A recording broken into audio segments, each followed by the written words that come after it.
고대 동아시아 전쟁 3부작. 그 우리 역사의 좀 중요한 순간들이죠. 고구려의 혼을 막 불태웠었던 연개소문, 뭐 을지문덕, 살수에서 그냥 꽉 이런 것들이 있지만 우리가 너무나 익숙한 삼국 통일 전쟁 이런 이야기들, 고구려의 위대한 항쟁 같은 경우들이 한반도가 중국 문화에 편입되지 않고 독자적인 국가 성장으로 나아가는 데 있어서 아주 중요했었던 사건이기 때문에 이 시기에 좀 주목할 필요가 있다는 거죠. 단순한 사건, 위대한 영웅들의 이야기보다는 그 여파를 좀 입체적으로 보면서 오늘 우리의 현실에서 좀 지혜를 구하는 그런 시간을 한번 만들어 보도록 할게요.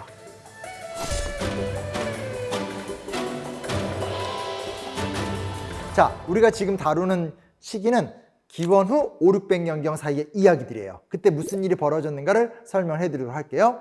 우리나라 같은 경우는 고구려, 백제, 신라가 전통적으로는 신라가 고구려의 거의 속국처럼 이렇게 눌려 있었고, 또 백제가 굉장히 좀 나름대로 고구려에 대항하는 활동들을 하고 있었고, 뭐 이런 모습이 있었다면 5, 6세기 경에는 고구려한테 백제가 한강역을 뺏기면서 백제와 고구려 사이가 나빠지고, 다시 또 한강을 수복하는 과정 속에서 신라가 슬그머니 또 뺏어가잖아요. 이런 과정을 겪게 되면서 백제와 신라가 사이가 나빠지고, 결론을 보게 되면 고구려, 백제, 신라가 어마어마하게 치열하게 싸우면서 경쟁을 하고 있었던 때다 라고 보시면 좋을 것 같아요. 반대편, 그럼 중국은 어떠냐?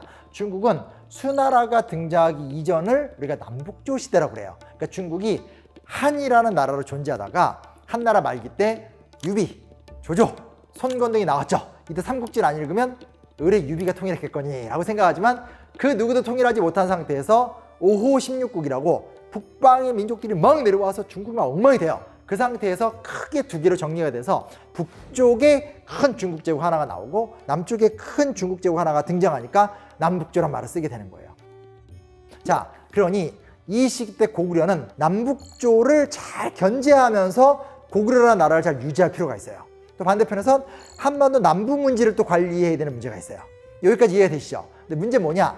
이 시기에는 나라가 있는 것만 집단이 아니에요. 말갈, 거란, 유연, 숙신 등등등의 나라는 아닌데 강력한 독자적인 힘을 갖고 있는 정치 세력들이 있었던 거죠. 그 사이에서 고구려는 실제로 굉장히 활발한 활동을 하고 있었어요. 왜냐? 5호 16국이라는 혼란기 때 고구려가 영토를 많이 확장을 했거든요. 그때 광개토대왕 때니까. 정확히 말하면 4세기 때부터 소수림왕, 광개토대왕, 장수왕 등등이 등장하면서 고구려의 정말 치열한 전성기 때를 할 수 있어요. 이게 사면타가 제대로 이루어진 게 뭐냐면, 소수림왕 같은 경우는 율령을 반포하고 불교를 공인하고 타약을 설립하는 등 국가를 운영하는 시스템을 갖추게 된 거고, 그 기초에 의해서 중국의 혼란기를 이용해서 광개토대왕이 과감하게 영토를 넓히고, 장수왕은 한 번에 영토가 너무 많이 늘어났잖아요. 그리고 중국은 안정이 되고 하니까 이때부터 외교전을 펼치는 거죠. 그러니까 남자 북조 사이에서 이쪽하고도 친하게 지내고 저쪽하고도 친하게 지내고, 그러다가 저쪽에 거란한테도 친하게 지내고 숙신한테도 친하게 지내고 이러면서 중국 그리고 여러 이민족 고구려 사이에서 이루어지는 무역을 통제하는 거죠. 거기서 돈을 많이 버는 거예요. 그래서 예를 들면 뭐 흥안령 지역의 능강 유역 일대에 거주하던 남쉬리에다가 철을 또 수출하고, 반대로 또 말을 수입하고 하는 등등등 굉장히 좀 지혜롭게 국가를 이제 운영하는 모습들을 좀 살펴볼 수 있게 됩니다. 같은 시기 때 그러면 중국은 어떤 일이 벌어지게 되느냐? 드디어 350년간의 혼란기를 딛고 수나라가 등장을 하게 됩니다. 수가 이제 중국 전체를 딱 통일하게 된 거죠. 근데 보세요. 지금은 우리가 중국과 우리나라만 붙어 있잖아요. 근데 그때는 중국이라는 만리장성 이남의 세계가 있고 만주와 한반도를 거치는 우리 쪽의 세계가 있고, 그 사이에 거란, 돌걸, 흉노 이런 애들이 있었단 말이에요. 근데 이 시기 때는 누가 등장하냐? 돌걸이라는 패자가 쫙 등장하게 됩니다.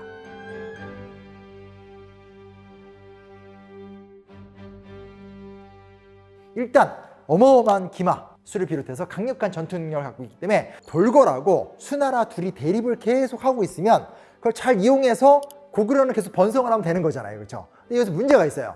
이 둘 중에서 한쪽이 이겨버리면 그러면 고구려 입장에선 위기가 닥칠 수밖에 없어요. 그러니까 어느 정도 이상의 만주와 한반도 북부를 점유하는 정도의 힘은 갖고 있지만 유목세계나 중화 대륙을 점령할 힘은 없거든요, 고구려가. 다음도 본 것 같아요. 이게 뭔가 군사 전략도 변하는 것 같고, 그리고 돌궐과 수나라 사이에서 신무기나 신병기들이 많이 만들어지고 있구나. 그렇다면 현재 돌궐과 수나라가 대립하고 있지만 미리 대비하기 위해서 기술도 빼오고 바꿔야 된다. 그래서 수나라에 접근을 해서 쇠뇌 기술을 빼오거든요. 조금 더 강하고 멀리 가는 활, 이 기술이 이 당시에 굉장히 중요한 전투 기술로 활용이 되기 시작한 거예요. 그러니까 수 문제가 아예 국서를 보내서 야, 니네 기껏 한다는 게 이렇게 해서 우리나라 기술 빼가냐? 이렇게 이야기를 하게 되는데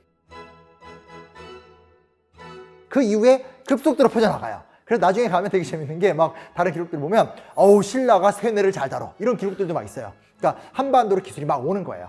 때는 그러던 중 정말 큰 문제가 생깁니다. 세상에 돌궐이 수나라한테 패배를 해요. 돌궐이 동돌궐, 서돌궐로 쪼개져요. 그러니까 하나의 거대한 세력이 두 개로 나눠지게 된 거잖아요. 그리고 동돌궐 일대를 아예 정복을 해버리고 이런 과정들을 거쳐버리면서 사실상 수나라랑 돌궐의 대립구도가 무너지죠. 그리고 언제나 이건 반복적으로 일어나게 되는 현상인데 중국에 있는 이 황제 국가가 유목민족을 제어하면 그 다음은 어디에 관심을 갖겠어요? 한반도 문제에 관심을 가질 수밖에 없죠. 그러니까 몽골 초원의 문제를 해결하게 되면 자연스럽게 요동으로 세력을 확대하려고 한단 말이에요. 고구려와 수나라의 전쟁이 이제 예상이 되는 거죠. 근데 그 상황에도 계속 군대 보내가지고 백제랑 싸워서 이기고 신라랑 싸워서 이기고 603년, 이때 영양왕 14년인데 이때는 신라의 북한산성을 공격하고요. 다시 한 4년 후인 607년에는 백제의 송산성과 석두정을 공격하고 다시 608년에는 신라의 우명산성을 함락하는 등 사실상 고구려는 끊임없이 백제 신라를 상대로 전쟁을 계속 하고 있는 거예요.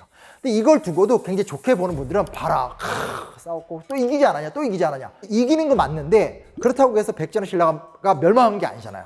그러니까 고구려 입장에선 지금 사실은 돌궐도 그렇고 수도 그렇고 큰 적이 있는데 남방에 좀 작은 적들을 컨트롤하지 못하면서 고구려한테 적대적이거나 고구려를 좋게 보고 있지 않고 그리고 주변 국가들에 대한 영향력을 고구려가 계속 잃어가고 있다는 것들. 근데 이 타이밍에 보게 되면 백제가 이제 이 상황 속에서 좌평 왕효린을 수나라에 보낸 다음에 고구려를 좀 토벌해달라 요청을 하게 되고 가장 힘들었던 측이 신라거든요. 이때가 이제 신라 진평왕 때예요. 신라는 너무 힘들죠. 왜 힘드냐면 진흥왕 때 한강역을 차지한 이래부터 백제랑 고구려한테 계속 공격을 당하니까 힘들 수밖에 없으니까 진평왕이 수나라의 군사를 요청합니다. 그래서 아예 이제 그 고구려를 치라고 하면서 원강 법사를 통해서 걸사표라는 글을 쓰죠. 이걸 갖고 이제 수양제가 전쟁을 시작을 하는데 이때쯤 되면 이제 수나라가 시스템이 다 갖춰진 상태가 되는 거예요. 그래서 수 문제 때 원정을 했다 실패한 것도 있지만 다시 국가도 좀 재정비하고 무엇보다 이제 뭐 대운하 같은 것들을 만들게 되면서 물자의 이동 같은 것들을 체계화시키고 하면서 전쟁 준비가 됐죠. 그러니까 이제 결국은 신라가 걸사표를 요청했었을 때 그걸 명분으로 해서 이제 전쟁을 일으켰다라고 좀 보시면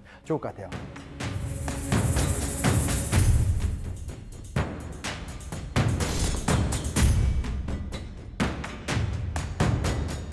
612년에 수양제가 113만이 넘는 대군을 끌고 고구려 정벌에 나섭니다. 근데 이 113만이 전투병만을 이야기하는 숫자고요. 아마 보급 부대를 따지면 아마 최소한 2배 이상의 부대, 그러니까 한 3,400만 명이 이동하지 않았을까. 그래서 이제 뭐 일설에 따르면 하루에 이제 한 10만 명씩 부대를 출발시켰는데 모든 부대가 출발하는 데까지 한 2, 3개월을 걸렸고 그 길이가 한 960리에 달했다. 그러니까 인공위성으로 이렇게 보면 이렇게 천리장성이 이렇게 걸어가는 꼴이 되게 되는 거죠. 그러니까 어마어마한. 더군다나 이 싸움에서 되게 중요한 부분이 뭐가 있냐면 돌궐에 철화간 등 돌궐군이 같이 들어와요. 그리고 한때는 고구려를 지원했었던 말갈군에서도 송말부 같은 일부는 또 수나라 편을 들이게 돼요. 수나라가 쳐들어가는 거지만 수와 돌궐, 말갈 플러스 알파 딱딱딱 해서 고구려로 이제 들어가게 되는 싸움이 시작이 되는 거니까 이건 정말 좀 심각한 상황이라고 할 수 있죠. 어찌됐건 고대 사회의 전쟁의 핵심은 육상전이잖아요. 말 타고 그렇게 성을 무너뜨리고 하는 건데 근데 이제 여기서 요동성이 정말 치열하게 버텨요. 그러니까 요동성을 못 뚫는 거야. 그리고 성이 아무리 커도 거기를 한 번에 공격할 때 몇만 명밖에 안 되니까 그럼 나머지 뭐 하고 있어요? 놀고 있을 거 아니에요. 밥을 먹으면 100만 명이면 하루에 300만 끼고 어떻게 보면 이제 수양제는 과감한 입장 속에서 우리가 이렇게 밀어붙이면 뭐가 되겠지 하면서 큰 어떤 정말 바람과 같이 단숨에 우악을 원했는데 현실이 이게 아니야. 왜냐면 건너갈 때 요택 같은 습지도 있죠. 산맥도 어마어마하게 복잡하죠. 그 안에 아주 고도로 단련됐던 축성술이 있죠. 그리고 고구려는 어찌됐건 태생부터 주변에 적이 많았단 말이에요. 그걸 막 싸우면서 성장의 나라이기 때문에 군사력이 굉장히 강한 나라란 말이에요. 요동성을 뚫지 못한다는 건 이 요동 전선 자체를 무너뜨리지 못한다는 거거든요. 그래서 고민을 하다가 수양제가 처음으로 해양전을 준비해요. 서해라는 공간을 활용해서 군사작전을 본격화시키는 전략이 등장하기 시작한 거예요. 왜냐면 알다시피 지도를 보게 되면 요동반도가 있고 남쪽에 산동반도가 있잖아요. 그리고 그 사이에 묘도군도를 비롯해서 섬이 되게 많아요. 섬이 되게 많고 이 안에 바레만이 이렇게 존재해요. 그리고 요동반도 밑쪽으로 가면 압록강 유역이 있고 압록강에서 조금 더 내려오면 청천강 유역이 있고 대동강 유역이 있으면서 평양이 있잖아요. 그러니까 뭘 얘기하는 거냐면 어차피 육상군이 주력이니까 육군이 바로 요동으로 넘어와서 고구려를 공격해야 되는 건 맞지만 반대편에서 수군이 발달돼 있으면 수군에다가 군대를 싣고 그 군을 평양으로 들어가거나 이렇게 해버리면 전선이 두 개가 만들어지게 되니까 군사력이 훨씬 우세한 수나라군이 이길 수밖에 없잖아요.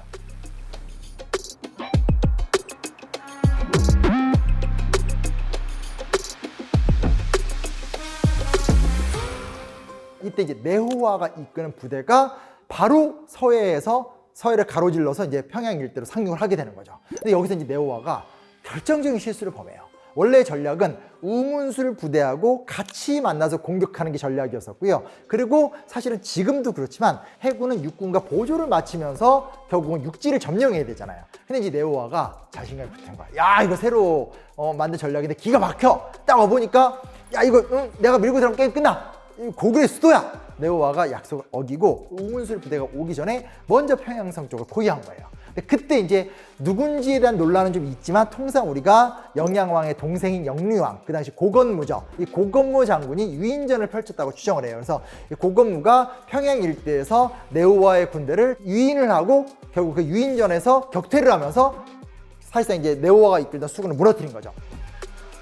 그러니까 무너뜨리고 나니까 이제 을지문덕 입장에서 굉장히 좀 유리할 수밖에 없죠. 왜냐면 만약에 내호화가 기다리면서 내호화의 수군과 우문술의 30만 대군이 함께 연결이 되면 앞뒤에 수나라 군대가 있기 때문에 적을 끌어들이면서 지치게 만들어서 살수에서 적을 물리친다는 전략이 안 통한단 말이에요. 근데 내호화가 이끌던 수군이 성급하게 행동했다가 고건무에 의해서 먼저 파괴당했잖아요. 그러니까 이제 후방을 걱정할 필요가 없는 거고 자기가 원래 계획을 세웠던 것처럼 계속 져주는 척 지친 척 하면서 적을 깊숙이 끌어들이면서 적을 계속 지치게 한 다음에 후퇴할 수밖에 없는 상황이 되니까 그때 이제 역으로 공격을 해서 그 유명한 살수대첩을 이루게 되는 거죠. 그러니까 여기서 이제 우리가 되게 주목해서 볼 수 있는 방법은 뭐냐면 원래의 전투라는 것은 요동의 경계선에서 중국의 거대한 군들이 고구려 성을 공격하는 전법이었었는데 먼저 수나라가 수군을 이용해서 바로 평양을 공격하는 평양 해양전을 감행했다라는 것이고 그 해양전이라는 참신한 도발을 막아냈기 때문에 사실상 을지문덕에 살수에서 빛나는 또 승전이 있었다라는 것들. 그러나 하나 분명한 것은 당시 중국인들이 소위 말하는 서해를 활용한 전법을 드디어 알아냈다. 서해를 이제 전쟁에 가능한 공간으로 활용하기 시작을 했다라는 것이고 대운하 때문에 망하긴 했지만 대운하를 만들면서 중국 남부의 물자가 중국 북부로 아주 효율적으로 오게 되는 어떤 그런 운송 시스템이 개발이 된 거죠. 탁군, 오늘날 베이징으로 가는 길도 만들어요. 그러니까 남부의 물자가 중부로도 오지만 다시 중국 수도의 물자가 빠르게 베이징, 그러니까 중국 북부까지 오게 되면서 한반도 문제에 직접 개입할 수 있는 길이 열려요. 한 번 만들어 놓으면 그 다음 왕조들은 계속 써먹을 수 있잖아요. 그러니까 나중에 당나라도 그걸 활용하게 되는 거고 전선이 비약적으로 늘어나 버려요. 그러니까 그 전까지는 그냥 요서와 요동을 가로지르는 그 지역만 막으면 되는데 그 다음부터 뭐가 되냐? 사실상 요동반도 전체가 다 방어선이 될 수밖에 없고 압록강 유역이라든지 대동강이나 청천강 유역에도 방어 시설을 만들 수밖에 없어요. 그래야지만 적이 어디로 쳐들어올지 모르는 걸 다 방어를 할 수 있게 되는 거잖아요. 그래서 실제로 이제 보면 요동반도의 가장 끝자락에 존재하는 게 이제 비사성이거든요. 나중에 고당 전쟁 때가 되면 당나라 군대가 어떻게 해서라도 이 비사성을 뺏으려고 어마어마하게 공격을 하게 되고 고구려 군대는 저쪽에 이제 요동 전선을 지키면서도 비사성을 막 지키려고 하고 그러면서 또 이제 평양 일대를 지켜야 되고 하면서 점점점 이제 고구려도 방어하는 데 힘든 과정들을 거치게 되고 그러니까 이제 시간이 지날수록 물자를 많이 가진 측에 비해서 물자가 적은 고구려가 힘들어질 수밖에 없는 상황이 생기게 됐다라는 것들. 그러니까 여기서부터 이제 신라와 백제의 계산법이 복잡해질 수밖에 없어요. 잠깐만. 야, 이거 진짜로 중화 제국이 한반도에 있는 나라를 멸망을 시킬 수도 있겠네. 이게 확인된 순간이잖아요. 그러니까 도와줘라는 것과 100만? 400만? 이거 다른 문제잖아. 여기서 일본도 나름대로 이제 정치체가 발전하고 있었기 때문에 일본을 누구 편으로 끌어들이는가를 두고 사실은 고려 백제 신라가 엄청 경쟁해요.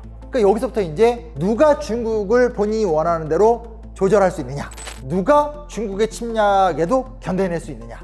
다음 건 2부에서. 나 오늘 왜 이러지?